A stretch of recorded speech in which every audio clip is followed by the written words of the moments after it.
Welcome to my, I call it the drive at 5, because I get up at 5. We all have to work for a living.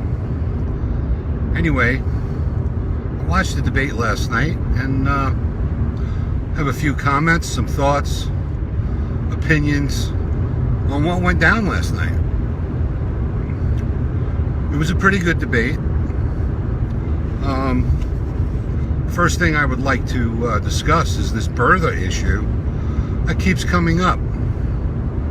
I think we all need to be reminded that if you could think way back when you were just a little kid and you had to go to kindergarten or enroll in a school or whatever, what was the first thing they asked for? Your birth certificate. Well, I understand Obama was a senator, first-term senator, in fact, came out of nowhere and became the president of the United States. Kudos to him. He won everybody over. A lot of false promises, obviously, which we've noticed over the past 8 years. But however, getting back to the birther issue, Donald Trump wants to put it behind the Democrats. They don't want to let it go. The fact of the matter is, if you're going to run for the highest office in the land, I think the first thing on top of the list should be your freaking birth certificate. So I don't know what the big issue was. If our President Obama had that birth certificate on top of the pile, there would be no questions asked. What I'd like to know is, if it wasn't, how did he ever become president or be able to run for president without putting up the supporting documents? I mean, just to enroll in sports in school, you need to show your original birth certificate. If you go to get a first-time driver's license, you need to show birth certificate or a passport or something. So that's my opinion on that. We need to let that go. We can't let this fog what the next 4 or 8 years is going to be about. What we do know is the past. The last 8 years of what we call Obama years. We need to put this behind us and do it quickly. Donald Trump doesn't have to do this. He was leading a very nice, comfortable life. He owns billions of dollars worth of properties. For them to ask for his tax returns, I understand that every president before him or her has done so. Well, I think we all know that just showing your tax returns really doesn't tell a lot. It's an audited financial statement which really explains what your financial situation is. Hillary also brought up the fact that,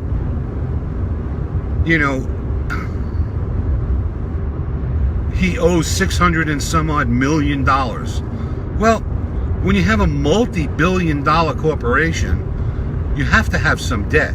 You can't pay cash for everything. He just redid the old post office in Washington, D.C. He gave the project to his daughter, Ivanka. From what I understand, she did a wonderful job, and hopefully one day I'll be able to stay and visit at that hotel. But let's be real. It costs millions and millions of dollars to do projects like this. And Donald, when he does something, he does it big, and he does it in detail. He tries to keep every little ornate thing about whatever he's restoring back to its original form, which he did in his first project in Manhattan, and it was a really big success. So for Hillary to say that he has $600 and some odd million worth of debt, it's understandable. I mean, look at any business. I'm a businessman. We have debt. We have to pay that debt. If he didn't pay the debt, he'd be in big trouble. But banks are willing to give him money because he's a low risk. The other thing, his bankruptcies. He has so many, hundreds of different companies, different things that he's tried, different business opportunities that people approach him with. But he's got the heart, and he sees in people that they want to work and succeed.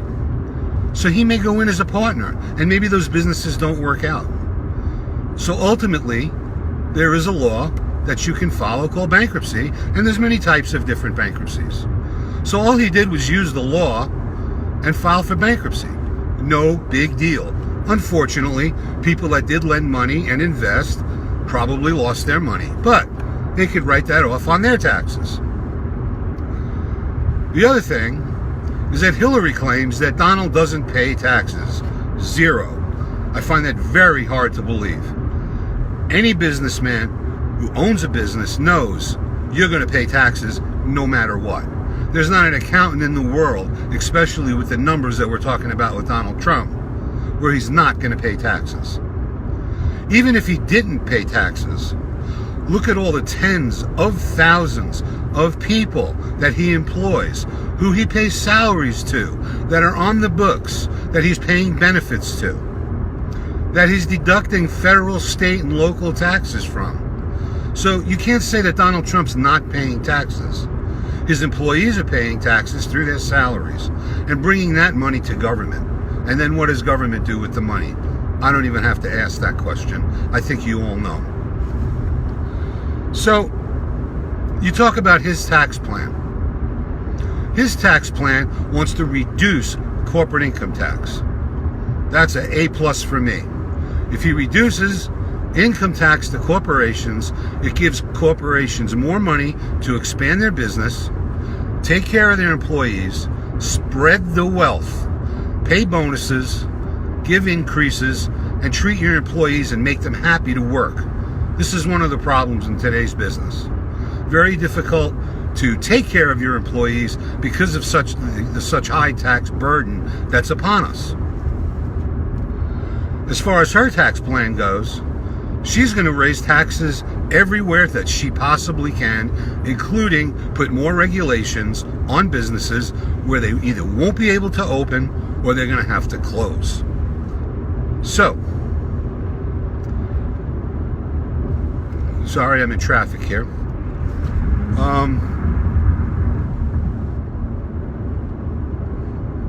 As far as Iraq is concerned, and going back to taxes, Hillary Clinton's plan says that she's going to create jobs. I find that very difficult to believe. The only jobs she'll create are the ones in Washington. As far as equal pay goes, I don't think she follows that at all. As far as Iraq is concerned, yes, Donald did say to Howard Stone, well, yeah, I guess so. I mean, it was the first time he asked. He didn't know. He's a businessman. I mean, it was 9/11. Of course, we're going to do something, right? So if President Bush says we're going to go after the monsters that did what they did to our country, I mean, who's not going to agree, okay? But after the facts were found and what the ramifications could be, he decided it wouldn't be a good idea. Well, turned out he was right. So a lot of our sons, daughters, brothers, fathers went over and fought, lost arms, legs, lives, for what? And Hillary blames it on Bush because he's the one that set the date. Well, Bush may have set the date on pulling troops out, but Obama was in office, and so was Hillary. They can't change the date. They had no idea what might happen if they leave that government alone and pull all of our troops out. I don't buy it. He could have changed it. He could have left a force there, and ISIS wouldn't have started. ISIS is a branch of Al-Qaeda. So they knew we were leaving. They went home, spent time with their wives and kids, and waited for us to leave, only to know that they were going to come back stronger. And Trump was right what he said last night. They were in their infancy stages, and they could have done something about it right away. It could have been squashed like a bug. And Trump is right again. They are in 30 different countries, and they're here, and they're looking at us. And we need to admit that. Just all the events over the past weeks and months of what we've seen, we can't have this in our country. So, if you want to have Hillary take care of it and squash ISIS, go ahead. Vote for her. Don't think it's going to happen. Also, I like to talk about their personalities last night on stage. I thought Trump conducted himself very well. I expected him to go off the rails a little bit, but he was very calm. He held back. There was a lot of things he could have said, but he didn't want to disrespect her family, which I thought was very bold and kind-hearted of him. Whereas she attacked him. And if you notice throughout the whole debate, she really didn't talk about her policies with any substance at all. She just throws out these broad brush comments and things that tries to make you feel that she knows what she's talking about. Well, you know, she does have a lot of experience. I don't take that away from her. And from what I understand, she's a very nice woman. I've known some people that have met her and spoke to her and said that she is a very nice woman. But she's obsessed with becoming the president of the United States. And this is one of her downfalls. She'll do anything, say anything to get the vote. She just wants to be in that White House. She wants to have the ultimate power. She wants to be the one. And she's going to throw a tantrum if she loses. But I wish her the best. We're all going to vote. We'll find out what happens on the 8th. But last night, watching her very closely, she was barely animated at all. It's as though she was on script. You know, her messages were very vague. Her voice was very monotone. These little smirks and things like that. It was almost as if, I don't know, if you guys know the movie The Godfather, she was like a little puppet. I think somebody had like a remote control somewhere that was, you know, controlling her movements and everything that she said. She was very monotone. So that tells me over the last 4 or 5 days when she was hunkered down in a hotel room or at her house practicing to be the president, you know, she just brainwashed herself on what to say. But I will say Trump had some open opportunities to really attack Trump. I mean, to attack Ms. Clinton. But he refrained. And the reason why he refrained, he was trying to stay on message. I'm sure during his discussions with his team, they were telling him, Donald, stay focused and, you know, don't bring up things that aren't part of the question. So I think he tried to stay with the questions. Some questions he didn't answer because he had to fight back and defend himself against untrue remarks that Hillary brought up. As far as Lester Holt goes, I mean, I think he did a pretty good job up until the end where he leaned to the left and started poking at Donald Trump, which I thought was totally unnecessary. But it was his first debate. She's done this 35 times or 34 times before. So I give him credit. I looked at some of the polls this morning where he did very, very well. And some of the polls are good polls to look at. So I think, well, okay, it's a poll. I think we all need to judge on our own. The other thing is that he didn't hit her hard enough on the email situation because it was difficult to come up. In Benghazi as well. He could have laid out a whole 15-minute rant about her in Benghazi and all the misgivings that went on with her. But there are 2 more debates. There is a vice presidential debate on the 4th. We'll see how that goes.